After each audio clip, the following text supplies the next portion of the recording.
Olá, seja muito bem-vindo à aula número 7 do curso Como Ler e Estudar a Bíblia. Eu sou o Lucas e hoje nós vamos falar a respeito de gêneros literários. Hoje é uma aula importantíssima, então eu já te peço que você pegue aí o seu caderno, o seu bloco de anotações, seu notebook, aquilo que você usa. Se você não está anotando, comece a anotar, porque hoje é um dia que vai ter bastante conceito e a partir desses conceitos, das suas anotações, daquilo que você entender, você vai para o texto bíblico. Quando você estiver lendo, você pode recorrer às suas anotações e usar esses conceitos, relembrar esses conceitos e aplicar na sua leitura bíblica. Então, anotem, hoje é uma aula importantíssima. Bom, antes de falar da nossa aula propriamente dita, a gente vai falar da aula anterior em que nós apresentamos princípios de interpretação bíblica. Então a gente falou primeiro da distância, dos abismos que nós temos com relação à escritura. Então o abismo linguístico, o abismo cultural, geográfico, temporal.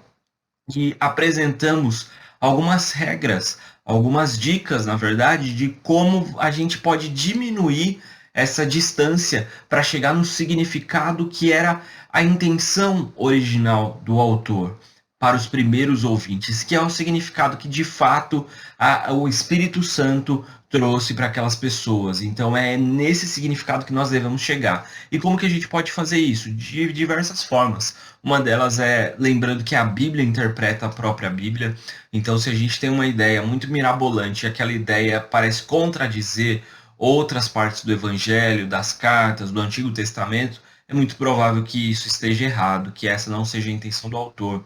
A Bíblia, ela é plena, ela é correta, ela é a palavra de Deus e ela não contém erros na sua finalidade, que é nos mostrar a revelação de Deus. Então, você pode ter certeza que se a sua interpretação está indo contra outras passagens da Escritura, sua interpretação está errada.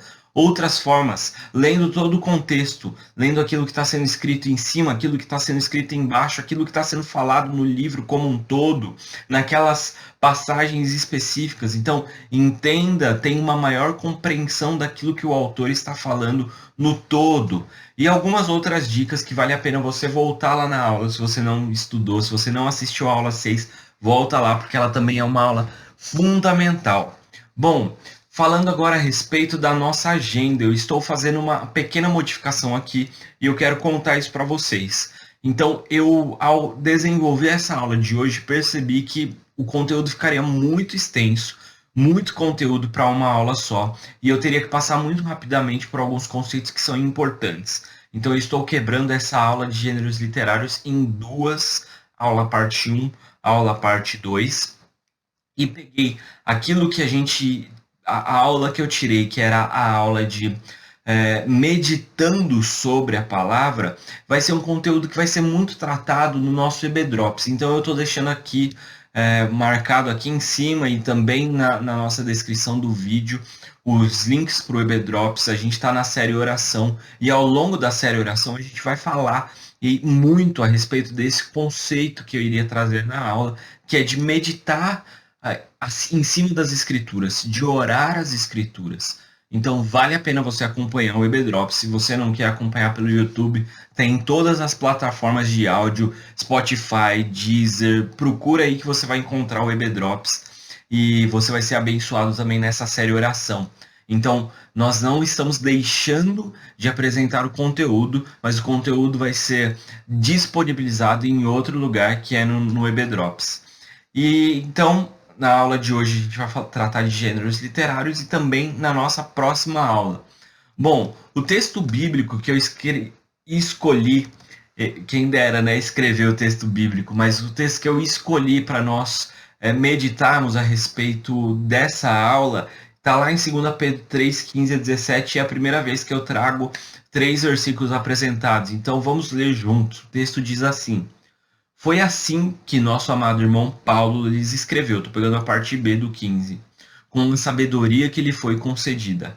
Ele trata dessas questões em todas as suas cartas e alguns de seus comentários são difíceis de entender, e os ignorantes e instáveis distorcem as suas cartas, como fazem com outras partes das Escrituras.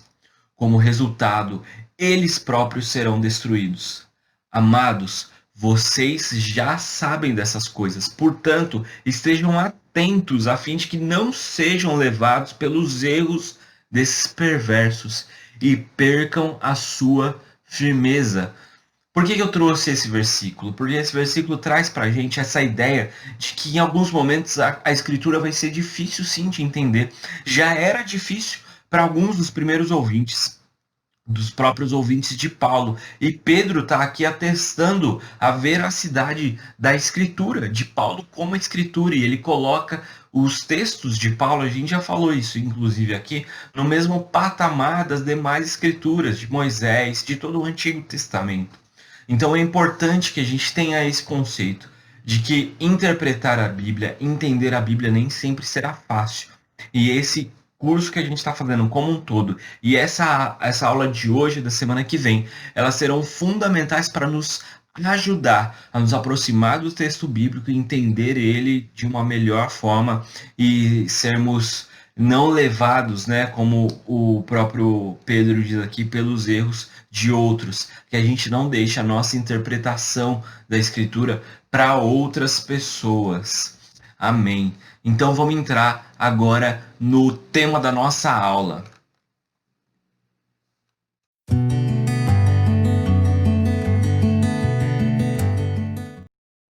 Bom, então vamos lá, vamos começar a falar a respeito de gêneros literários e para isso eu quero apresentar para vocês um pequeno e mais importante momento da minha infância, que é esse filme, Baby, o Porquinho. Eu não sei se você assistiu, ele foi um grande sucesso no meio da década de 90 e ele trazia um porquinho muito inteligente e que tinha por vocação ser pastor de ovelhas. Então ele queria cuidar das ovelhas, mas ele era um porco, ele não era um pastor. E aí o enredo vai se desenvolvendo e ele, com diversas estratégias, acaba convencendo o seu dono a permitir que ele seja de fato um pastor de ovelhas. Ele é um porquinho muito inteligente, essa é uma comédia muito divertida que fez parte da minha infância. Eu assisti esse filme diversas vezes. Por que eu estou trazendo Baby, o Porquinho, para falar a respeito de gêneros literários na Bíblia? Porque Baby, o Porquinho tem um gênero, e o gênero que ele tem é comédia infantil. E quando você encara, quando você se disponibiliza e dispõe o seu coração a assistir, a passar 1h30, 2 horas na frente de uma televisão assistindo a um filme de comédia infantil, existem alguns pressupostos que, sem você perceber, você já traz para esse momento. E alguns dos pressupostos que você traz é isso, você aceita a fantasia. E quando você aceita a fantasia, você naturalmente aceita que coisas que são impossíveis no nosso mundo de acontecer, são possíveis de acontecer naquele universo específico, como, por exemplo, animais falantes que conseguem desenvolver o seu raciocínio, que conseguem se comunicar entre eles e que conseguem chegar ao seu objetivo final simplesmente usando a sua inteligência. Quando a gente assiste uma comédia, a gente espera, a gente já traz com naturalidade encarar situações absurdas, não necessariamente só relacionadas a animais, mas em qualquer tipo de comédia, a gente pode aceitar situações absurdas acontecerem porque nós estamos olhando, assistindo, encarando uma comédia. E quando a gente se dispõe a isso, a nossa capacidade intelectual já traz os pressupostos carregados de outras comédias que a gente viu no passado. E a gente já entende em comédias são possíveis situações absurdas, são possíveis animais falantes, são possíveis seres mágicos, são possíveis outros universos, são possíveis heróis, mutantes, enfim. Quando a gente fala de comédia, quando a gente fala de fantasia, a gente já traz essa nossa experiência. Assim como também nós já trazemos a nossa experiência quando a gente vai olhar, por exemplo, para um documentário. E esse documentário que eu estou trazendo aqui, chamado Virus Empire, meu inglês está muito bom. Esse documentário aqui, que fala a respeito do desenvolvimento e das mutações de vários vírus e fala a respeito desses aspectos desde do vírus do SARS até o Ebola. Quando a gente vai assistir a um documentário, nós já esperamos, já pressupomos que um documentário ele tem que ser não ficcional. Faz parte da intenção original do autor de um documentário explorar a realidade, ser informativo e gerar um debate social. Ele não quer simplesmente que você se entretenha, como por exemplo é a expectativa de alguém que está fazendo uma comédia. Com um documentário, a intenção dele é gerar um conteúdo, que esse conteúdo encontre a sua mente e que a partir desse novo conteúdo, dessas novas informações, você debata com os seus próprios pensamentos, que você pense a respeito disso e que você desenvolva a sua opinião a respeito daquele assunto. Você pode concordar, pode não concordar, mas ele gera naturalmente na sua mente um debate e muitas vezes a intenção é levar esse debate da sua mente para outras mentes, que se torne um debate social a respeito daquele tema. É completamente diferente da intenção do autor de uma comédia, que quer entreter, que quer te fazer rir, que quer te levar para um mundo de imaginação fantasioso em que você pode simplesmente relaxar.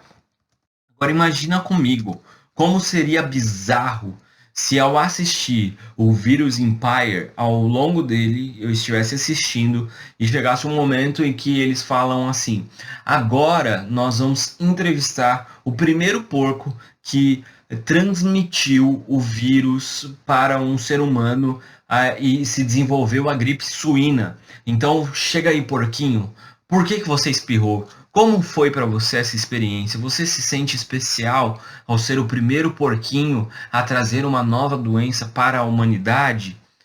Seria muito bizarro. E eu, você, qualquer pessoa não aceitaria esse tipo de intenção, esse tipo de atitude dentro de um documentário, porque não é isso que nós esperamos de um documentário. A gente consegue aceitar um porquinho falante em Baby, mas a gente não aceita um porquinho falante num documentário. Por que isso? Porque eles trazem regras de interpretação diferentes. Quando nós vamos assistir uma fantasia e quando nós vamos assistir um documentário, naturalmente, por causa das nossas experiências anteriores, por saber o que é uma comédia e por saber o que é um documentário, é impossível eu olhar sem estranhar uma situação bizarra como essa que eu acabei de relatar para vocês.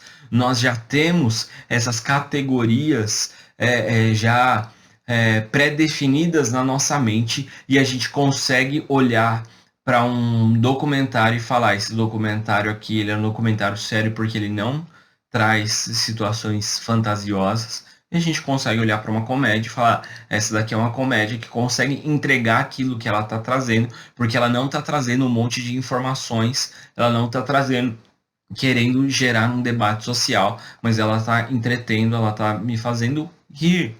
A gente já tem isso dentro da gente. Vamos ir agora para um nível de literatura, porque a gente está falando de literatura, então vamos falar a respeito de literatura.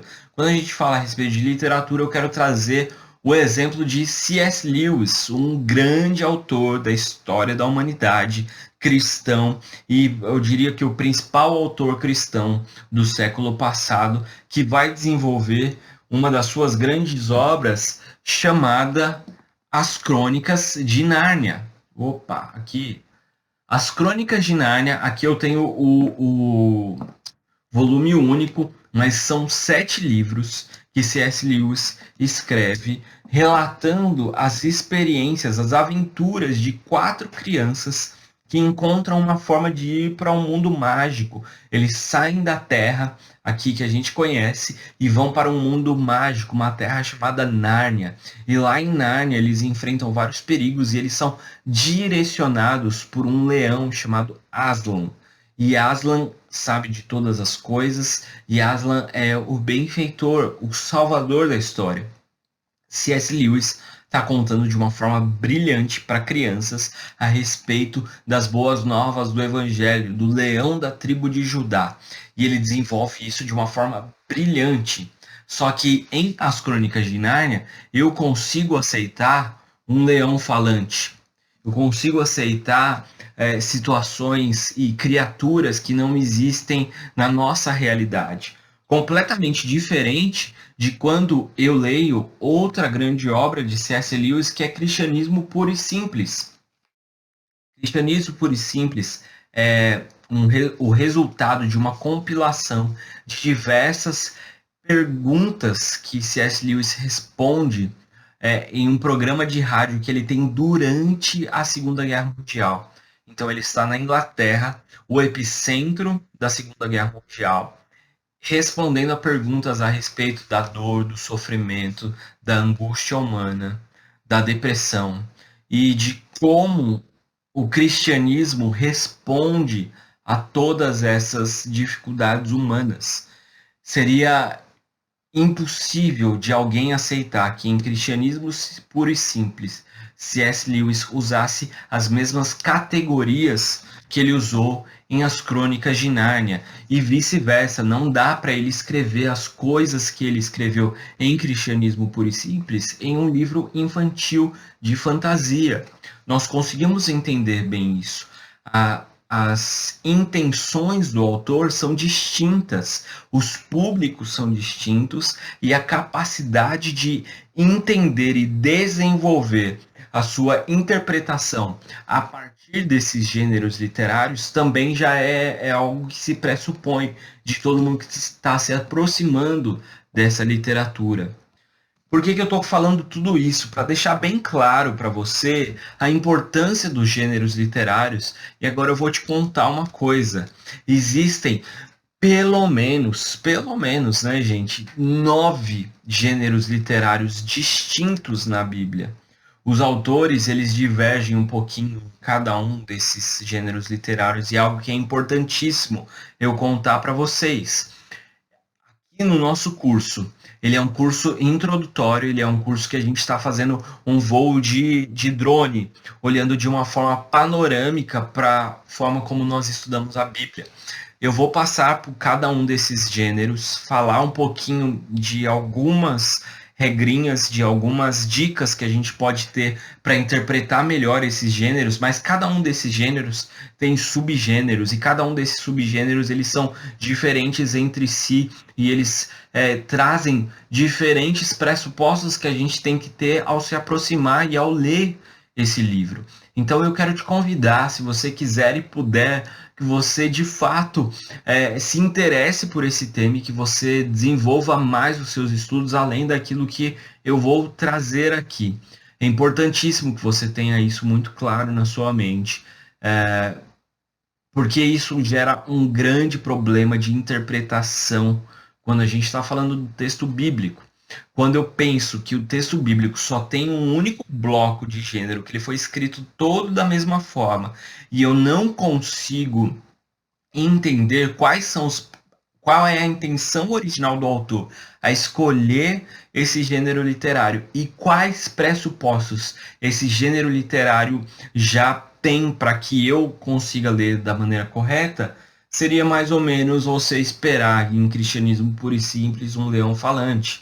Seria a mesma coisa de você esperar que Baby Porquinho te trouxesse informações a respeito da bioquímica, dos conceitos biológicos de um porco. Esperar coisas que nunca serão entregues porque aquele gênero literário não se propõe a isso. Então é por isso que é importantíssimo que você preste muita atenção em tudo aquilo que vai ser dito daqui para frente nessas 2 aulas. Eu tenho certeza que se você ainda não teve contato com esse tipo de conteúdo, é bem provável que você esteja lendo a Bíblia, esperando que porquinhos sejam falantes em momentos que, na verdade, o porquinho tinha que estar sendo estudado e vice-versa. Eu espero que você tenha entendido até aqui o conceito. Se você não entendeu, coloca aqui nos comentários. A gente vai conversando, a gente vai desenvolvendo, porque esse entendimento é fundamental para aquilo que a gente vai falar daqui para frente. Então, bora estudar cada um desses gêneros literários.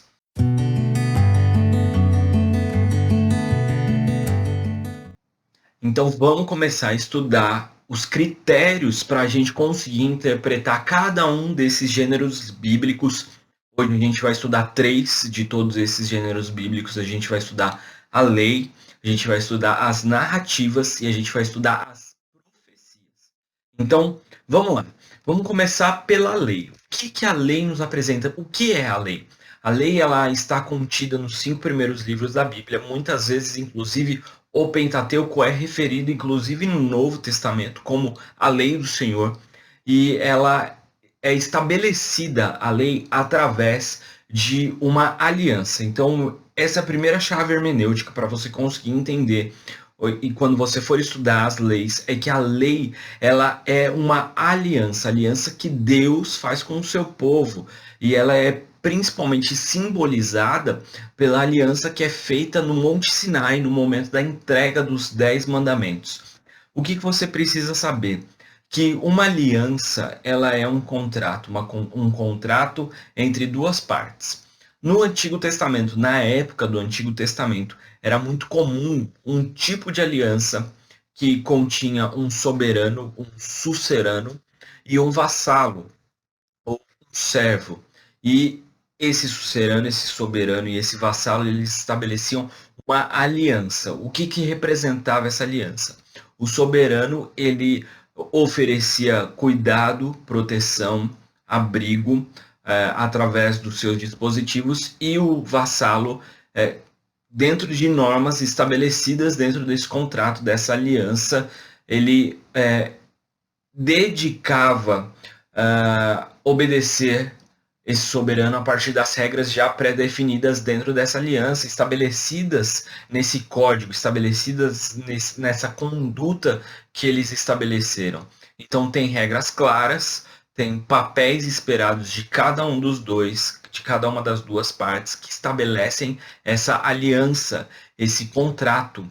Deus utiliza exatamente esse modelo que os homens conhecem do tempo, da época do povo de Deus se estabelecendo e saindo do Egito, para estabelecer os moldes, os padrões da sua aliança com o seu povo.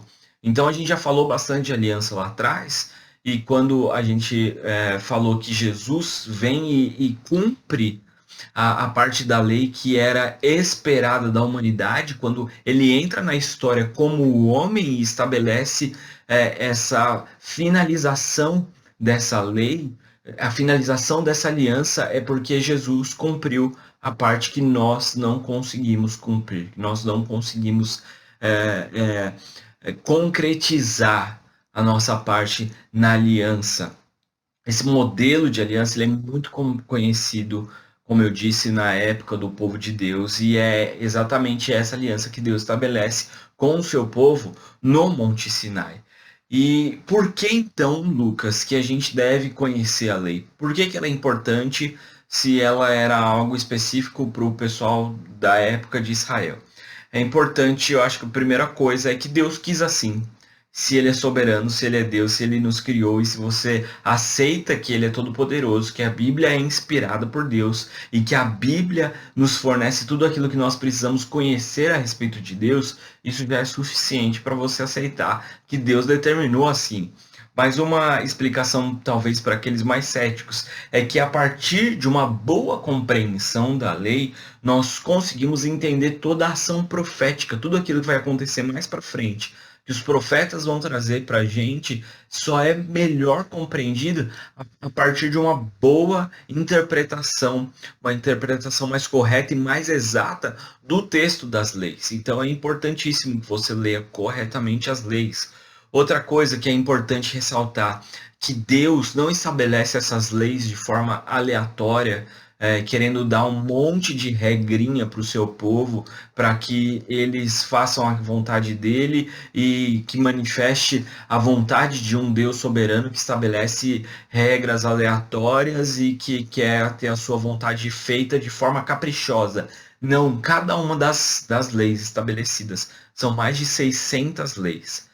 Cada uma dessas leis, elas apontam para a bondade, para o caráter de Deus, Deus se revelando a nós e mostrando a nós quem Ele é, nos dando essa melhor compreensão, melhor nitidez do seu caráter, da sua bondade, é a revelação dele, Deus se descortinando. Essas leis revelam o cuidado de Deus para nós, e a gente vai entender isso quando a gente caminhar um pouquinho mais nessas interpretações. Então, qual é o padrão? Existem leis civis e existem leis cerimoniais. As leis civis são aquelas que estabelecem penalidades por crimes, independente da gravidade, independente se são crimes muito horrendos ou se são crimes mais simples. Elas têm a finalidade de regulamentar, de regularizar toda a relação de Israel enquanto nação, do povo entre si, do povo com a sua própria cultura, como que nós nos relacionamos, como que nós vivemos. Essa precisa ser a chave hermenêutica, a regra de ouro para você chegar para o texto bíblico de lei, principalmente de leis civis, e compreender essas leis civis a partir desse olhar. Então, o que está acontecendo aqui? Está acontecendo que Deus está estabelecendo, dando regras, padrões, para que o seu povo conviva da melhor forma possível. A gente sabe que a humanidade é caída, o pecado já atingiu o homem, existe maldade e vai haver problemas, vão ocorrer situações que precisam de algum tipo de orientação. E Deus estabelece desde lá do Sinai, e a partir do Sinai, em vários outros momentos, ele vai estabelecendo esse critério, estabelecendo esse código de conduta para cada um dos judeus, para o povo de Israel. Ele com certeza deixa claro para cada um dos israelitas o que é esperado deles. Por exemplo, quando a gente olha para esse texto aqui, se dois homens brigarem e um deles atingir por acidente uma mulher grávida e ela der à luz prematuramente, sem que haja outros danos, o homem que atingiu a mulher pagará a indenização que o marido dela exigir e o juiz aprovarem. Mas se houver outros danos, o castigo deverá corresponder à gravidade do dano causado. Vida por vida, olho por olho, mão por mão, pé por pé, queimadura por queimadura, ferida por ferida, contusão por contusão. Por que eu escolhi esse texto que até dá origem, né, para aquela nossa expressão olho por olho e dente por dente? Quando alguém desavisado, que não tem esses critérios que eu estou passando para vocês, lê esse texto, ele pode falar: olha como Deus é mau, olha como Deus do Antigo Testamento é diferente do Deus do Novo, que manda amar, que manda perdoar. Mas qual é a finalidade desse texto? A finalidade desse texto é ser uma lei civil que está estabelecendo as relações. Então, a gente tem que ler com essa chave hermenêutica, é Deus falando para o seu povo como eles devem conviver. E o que revela do caráter de Deus para a gente? Revela que Deus está, de fato, cuidando. Imagina se ele fala aqui em uma lei civil: você deve perdoar incondicionalmente. Independente do que acontecer, você deve perdoar. E se alguém machucar a sua esposa, se ela perder um filho, não tem problema, deixa quieto. Ele está estabelecendo uma regra para uma nação, para as relações humanas entre uma nação. Assim como hoje nós temos a orientação de perdoar, mas nós temos as regras civis que cuidam dos nossos dispositivos legais para que a gente consiga conviver bem em sociedade, e nós não abrimos mão de buscar a justiça quando nós sofremos algum tipo de injúria. Então, quando nós somos roubados, a gente faz boletim de ocorrência. Por quê? Porque apesar de termos no nosso coração a busca pelo perdão e a busca para que Deus cuide e atinja essa pessoa que fez esse mal para a gente busca a justiça, a gente quer ser ressarcido. E Deus está estabelecendo esses critérios. Ele está mostrando e revelando como ele é gracioso, como ele é justo, como ele é bondoso. Falando que o dano que você sofrer o outro tem que sofrer no mesmo nível. E isso vai regulando, ajustando as relações para que elas sejam mais harmoniosas. Eu espero que você tenha conseguido compreender, chegar a essa compreensão das leis civis. Nós temos também as leis cerimoniais. As leis cerimoniais determinavam a forma como Israel adorava, como Israel deveria prestar adoração, deveria prestar culto a Deus. São diversas leis. O livro de Levítico ele é praticamente o livro todo determinando esse tipo de relação. E o que toda essa lei cerimonial nos mostra? Toda lei cerimonial aponta para Cristo Jesus. Lá em Hebreus está escrito que sem derramamento de sangue não há remissão de pecados. Se eu e você hoje em dia quiser pegar um cordeiro e sacrificar esse cordeiro em praça pública, nós seremos presos nas nossas leis civis atuais por maltrato a animais. Deus não requer mais de nós esse tipo de sacrifício. Por quê? Porque o cordeiro já veio. O cordeiro final, o último momento da lei, da antiga lei, ela acaba em Jesus Cristo, morrendo no madeiro e derramando o seu sangue por amor a nós. Ali é o capítulo final da antiga, da velha aliança. E quando ao terceiro dia ele ressurge, é estabelecida uma nova aliança. Nós fazemos parte da nova aliança. Em Cristo passa a valer a nova aliança. Nele que nós temos a esperança de todas as ressignificações da velha aliança. A velha aliança ela está completamente revogada? Não. Por quê? Porque o próprio Cristo ele trouxe um novo entendimento de questões que a antiga aliança trazia. Eu quero trazer isso para você como um exemplo que talvez vai ficar mais fácil. Imagina comigo um contrato de trabalho. Um contrato de trabalho que é estabelecido entre duas partes. Então eu começo a andar com um empregador, eu começo a trabalhar no cargo de assistente.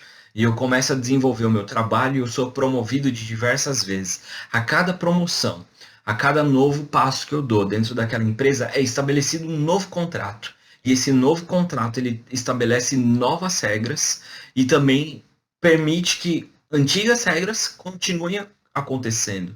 Então eu continuo trabalhando para o mesmo empregador, esse empregador ele continua tendo que ter obrigações fiscais comigo, ele precisa pagar salário, ele precisa me dar benefícios, mas outros dispositivos do contrato de trabalho são atualizados. Agora ele espera uma nova atuação minha. A mesma coisa, guardadas as devidas proporções, claro, acontece na nova aliança. Cristo Jesus inaugura uma nova aliança. E essa nova aliança nos mostra que Cristo é a nossa lei. Cristo, o que ele diz? Amar a Deus sobre todas as coisas, amar o seu próximo como a ti mesmo. E ele vai ressignificando vários elementos da antiga aliança. Então, Cristo agora é a nossa lei. E aquilo que ele fala passa a ser requerido de nós, com a mesma devoção que era requerida do povo de Israel, o seu cumprimento na lei. Mas o que é importante você saber? Que a lei continua sendo inspirada por Deus. E ela mostra esse cuidado de Deus. Então, por exemplo, quando a gente lê lá de Deuteronômio 22:8, que está escrito que quando você construir uma nova casa, coloque um parapeito em torno do terraço, que desse modo, se alguém cair do terraço, você e sua família não serão culpados pela morte da vítima. Você não precisa ler e falar, cara, eu preciso fazer um parapeito em torno do terraço. Não, você não tem essa responsabilidade mais hoje, porque existem outros dispositivos da lei, mas isso mostra o cuidado de Deus e como Deus queria cuidar da vida das pessoas na antiga aliança. Muitas pessoas estão dizendo que o Deus do Antigo Testamento é um Deus mau, é um Deus irado. Quando eu leio para esse texto, eu percebo que o Deus do Antigo Testamento é o mesmo Deus do Novo Testamento. É Cristo Jesus. Espero que você tenha entendido alguns aspectos da lei. Vamos embora para falar mais agora a respeito das narrativas bíblicas.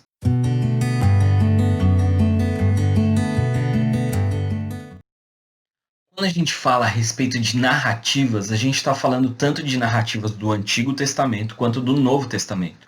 A gente tem, em termos de narrativas, praticamente 70% da Bíblia nos é apresentada a respeito de narrativas.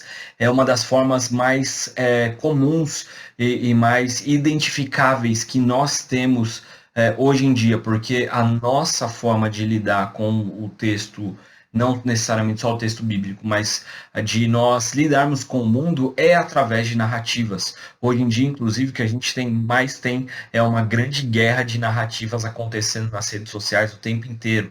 Mas não é disso que eu estou aqui para falar, é a respeito das narrativas bíblicas. A gente tem as narrativas principalmente em todos os livros históricos, né, de Josué, Juízes, Ruth, Samuel, Reis, Crônicas, Esdras, Neemias, Esther e Jó.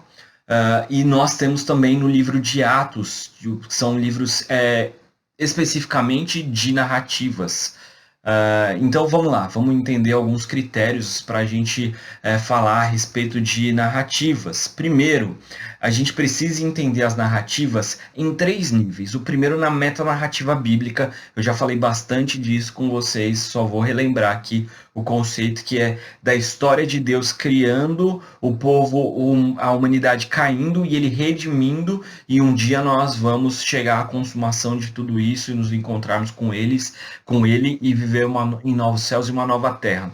Também existe a macronarrativa. A macronarrativa é a narrativa do Antigo Testamento inteira, da Velha Aliança, da Antiga Aliança, e a macronarrativa do Novo Testamento, da Nova Aliança. Então, aonde esse texto que você está lendo, ele se encaixa? Na metanarrativa, na história de Deus se revelando a nós.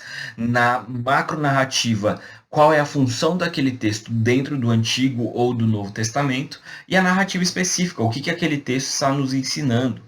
Importante, isso casa muito com a aula passada, quando a gente falou a respeito da questão das parábolas, de como lidar com todas essas questões, de não alegorizar demais. É importante que você se lembre, as narrativas elas não possuem significados ocultos. Leve as narrativas em suas literalidades. Elas têm significados explícitos, muito claro aquilo que está sendo dito, e alguns significados implícitos. Por exemplo, na narrativa da queda de Davi com relação a Batseba, não existe nenhum versículo que diz e Davi agiu de forma errada, e Davi pecou. Não existe esse versículo, mas todo o enredo nos leva a entender que ele agiu conforme o seu próprio coração e ele pecou. Então é um conceito que está implícito, mas não necessariamente um conceito oculto ao texto. É importante você lembrar que, a partir da narrativa, nós não devemos fazer doutrina. As doutrinas são tratadas mais nas cartas. O próprio Jesus nos deu doutrinas no Sermão do Monte, em vários momentos, mas não faça doutrina a partir de uma narrativa, principalmente do Antigo Testamento. Então, quando você lê o livro de Juízes, aliás, reforço aqui mais uma vez que você acompanha a série de Juízes que a gente já terminou no EB Drops, mas, por exemplo, quando você lê os capítulos finais de Juízes, você lida com situações muito sérias, muito pesadas, e não dá para você fazer doutrina a partir dali. E lembre-se sempre que as narrativas elas apontam para Cristo. Elas apontam para a necessidade de um Salvador, elas apontam para a necessidade que nós temos de alguém que está para além de nós, Deus que vem e nos resgata. Então essas são só algumas dicas para você interpretar as narrativas. Lembre-se disso, anote, e quando você for ler uma narrativa, tenha em mente todas essas questões que eu creio que vai te ajudar. E vamos falar agora, chegando já quase no final da nossa aula, das profecias do Antigo Testamento.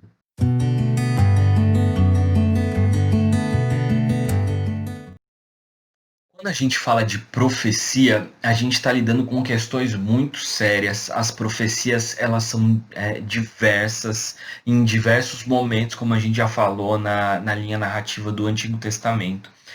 tanto para o Reino do Norte quanto para o Reino do Sul, em diversos momentos específicos do povo de Deus, antes do exílio, no exílio, depois do exílio. Então a gente lida com várias questões, com vários momentos históricos, com vários contextos diferentes. Então aqui eu vou te dar também macro chaves hermenêuticas, macro dicas, digamos assim, para você ler o texto de profecia. E algumas delas são, na verdade todas elas são. Não, as profecias não existem para prever o futuro. Isso precisa estar na sua mente, porque esse é um entendimento geral que nós temos da profecia, que o profeta ele revela a respeito de alguma coisa e não é isso. Não é esse a função primordial do profeta no Antigo Testamento. Eu já falei disso no texto, no vídeo da linha narrativa do Antigo Testamento. Os profetas existem para apontar os erros, para falar do juízo de Deus que vai vir se o povo não se arrepender do seu pecado e as consequências do pecado do povo se de fato ele não se arrepender. Então é essa a função profética no Antigo Testamento. É importante você ter isso em mente. Lembre-se que é primordial que você entenda o contexto da profecia. Dentro, de novo, daquele vídeo da linha narrativa, você precisa saber se ele está profetizando para o Reino do Norte, para o Reino do Sul, em que momento, se é antes, se é durante, se é depois do exílio, qual que é a função da profecia dentro do livro, dentro daquela narrativa que eu, para usar o termo que a gente acabou de estudar, dentro daquela narrativa, daquela história que está acontecendo, qual é a função daquela profecia. E algo que é uma chave melhor ainda e acho que mais assertiva. As profecias elas têm níveis de cumprimento. Sabe quando você olha para uma cordilheira e você vê montanhas atrás de montanhas? É essa a ideia da profecia. Ela tem cumprimentos que são agora específicos para o rei de Tiro, para a situação que o povo está vivendo, para o exílio, mas ela também tem um segundo, às vezes um terceiro nível que vai se cumprir em Cristo Jesus, as profecias de Daniel que são apocalípticas, que vão ter um cumprimento ainda no dia final. Então tudo isso é importante que você tenha em mente. Não necessariamente, tá aqui, acabou, se cumpriu e acabou. Então, não, isso aqui que aconteceu não é cumprimento da profecia porque ela só vai se cumprir em Jesus Cristo. Não, ela tem esses níveis de cumprimento. Sabe quando você joga uma pedrinha na água e ela vai gerando círculos e quicando e vai gerando círculos? É mais ou menos isso que acontece com a profecia. O poder de Deus vai revelando ao profeta níveis de cumprimento, e aquela profecia ela tem função tanto no momento específico para aqueles primeiros ouvintes, mas também para nós hoje em dia, e muitas vezes elas nos trazem esperança, inclusive para os dias de hoje. Existem muitos níveis de profecia, existem muitas diferenciações das profecias em si, então vale a pena, se você se interessar por esse tema, se dedicar mais aos estudos. Quando a gente estiver na aula a respeito de ferramentas para você se preparar melhor, para você estudar melhor a Bíblia, eu vou falar bastante disso. Então aguarde. E eu queria deixar com vocês o desafio de hoje. O desafio que eu trago para vocês é um desafio específico. Se você não está lendo Atos, não tem problema. Mas eu quero pedir que você leia o capítulo 17 de Atos, pelo menos 3 vezes, tá? Não vai ler uma só. E aplique os critérios de interpretação das narrativas que eu apresentei para vocês. Por quê? Porque a gente tem muitas narrativas na Bíblia toda, então eu escolhi nós termos um exercício em narrativas para a gente ir melhorando a nossa interpretação desse gênero literário. Gente, vamos orar, pedir para que Deus nos abençoe, tenha um bom estudo bíblico e semana que vem a gente vai falar mais a respeito de gêneros literários. Então, vamos orar? Senhor Jesus, muito obrigado pela tua palavra, que é a verdade, Senhor. Nós cremos que ela é inspirada por ti e que ela é suficiente para nós, Pai. E nós te pedimos que o Senhor ilumine o nosso estudo, ilumine a nossa mente para que a gente consiga, Senhor, interpretar da maneira correta, da maneira que o Senhor desejar, que o teu Espírito Santo revele ao nosso coração, ao nosso espírito, aquilo que o Senhor deseja, e que a gente também use as ferramentas, que a gente também use, Senhor, as técnicas que o Senhor tem deixado para nós, que tantos homens e mulheres têm dedicado à vida, Senhor, para que a gente possa realmente ter um encontro maior contigo através da tua palavra. Cuida, Senhor, dos nossos ouvintes, dos nossos alunos. Cuida da minha vida, Pai, que todos nós possamos ter uma vida de leitura bíblica mais intensa a cada dia. É a minha oração, em nome de Jesus. Amém. Espero vocês semana que vem, hein, galera. Até mais. Tchau, tchau.